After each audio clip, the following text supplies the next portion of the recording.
Over the past year, we have truly seen a crazy phenomenon. Silver is up, but that is not the real story. Something much bigger is happening in the coin markets right now. Common coins are acting like bullion, premiums are starting to shift, dealers are changing the way they operate, and the next generation of collectors, well, let's just say they don't buy coins the same way.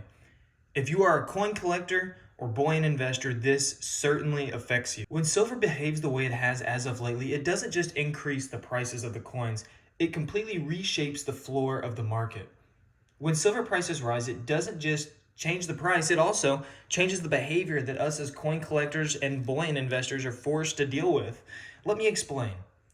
Melt value creates a hard floor within the coins. Common date Morgans and Peace dollars start trading like spot. And if you look at the Peace dollars and the Morgans here, these are starting to become worth not much more than spot, even though to a lot of coin collectors, they're beautiful coins.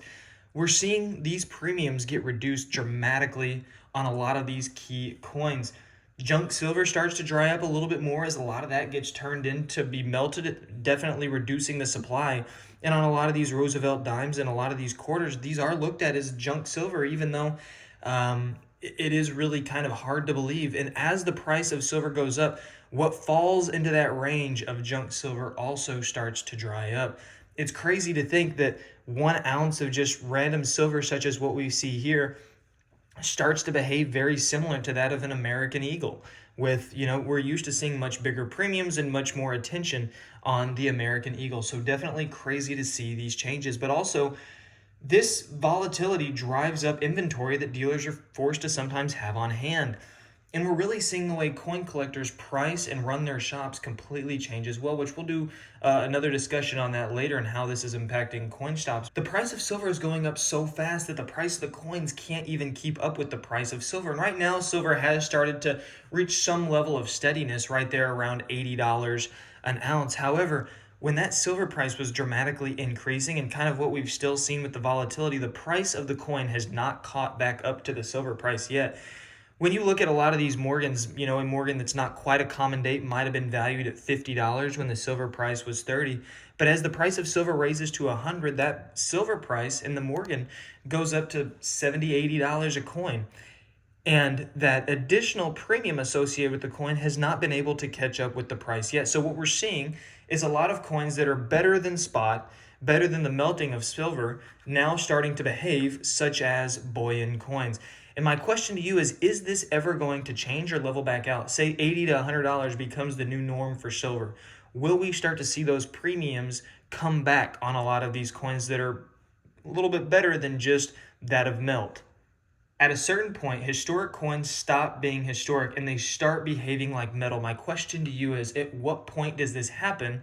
And will that ever reverse whenever we do see some normalcy within the price of silver and precious metals again? When we peel back the elements of the coin market a little bit more, we're really starting to see a great divide.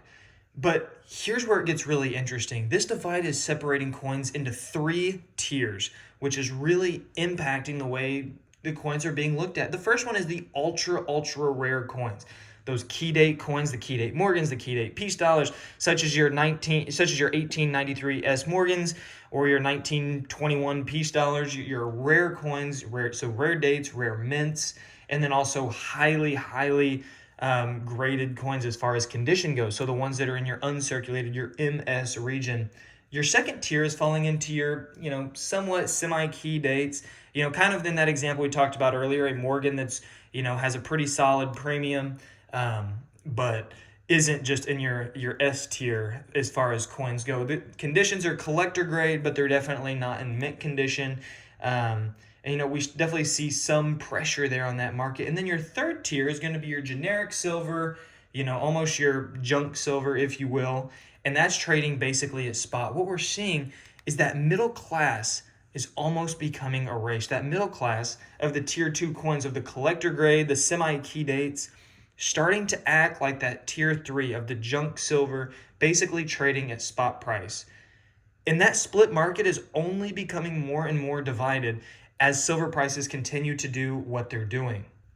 What we're seeing is the investors are buying metal, so they're buying that low grade, that tier 3. Collectors are buying the rarity, so they're buying that top grade, the tier 1 grade, and the middle is getting squeezed. The middle is starting to evaporate and become really into two tiers. On top of that, we're really starting to see a generational shift, and this might be the biggest change of all.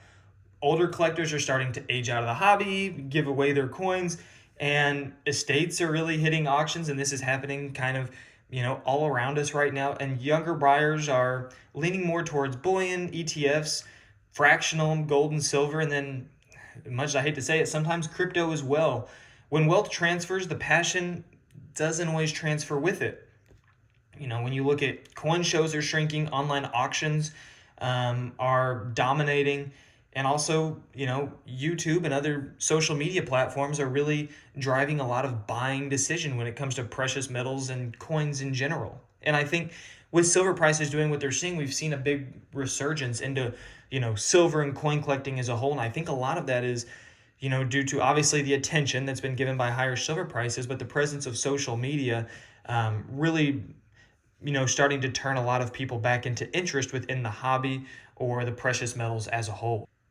When silver prices raise, we also see a much harder time in selling your raw coins, which is really generated to the slab era of grading coins and getting coins certified for their grade, which in general, when silver prices go up, prices explode.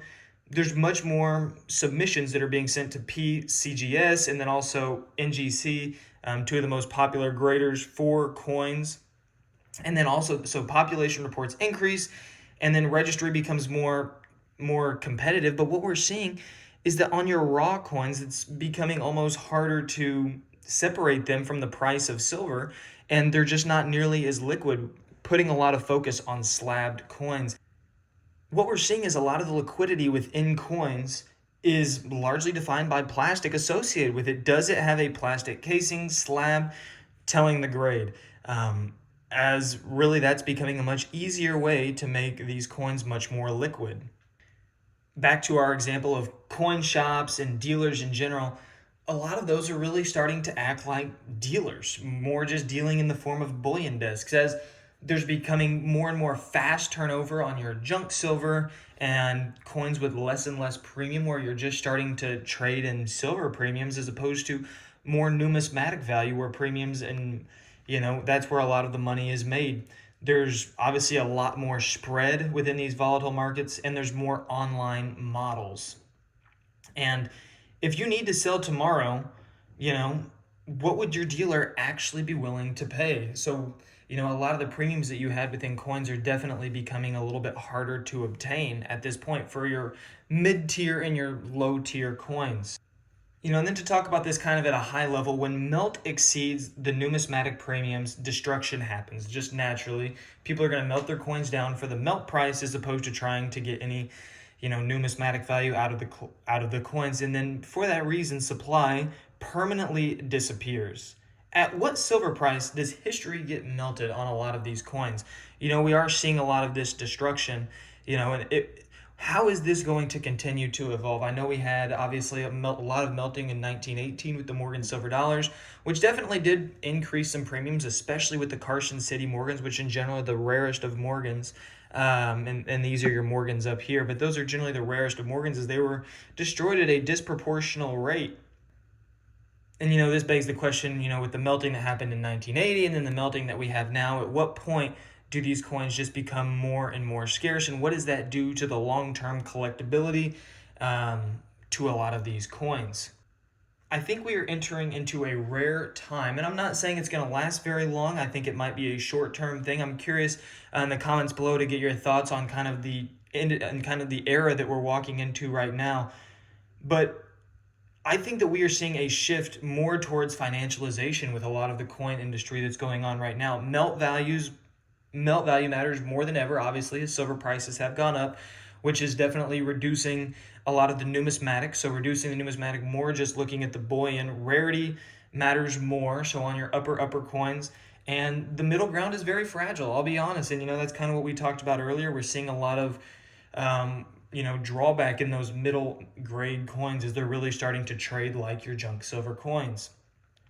collectors are forced to focus on true scarcity, or they're forced to treat generics in most coins as common bullion. And they also need to embrace a lot of things, and similar to what we've seen in other collectibles as well, such as cards. Cards are much easier once they're slabbed at those high levels, and I think coins are the same way. Unless it's a high coin, a high grade coin, that is, of a special year, special mint, that slab really matters a lot. But if it's not one of those top tier coins, how much does the slabbing of the coin really help you? That's a big question that I'm asking myself these days.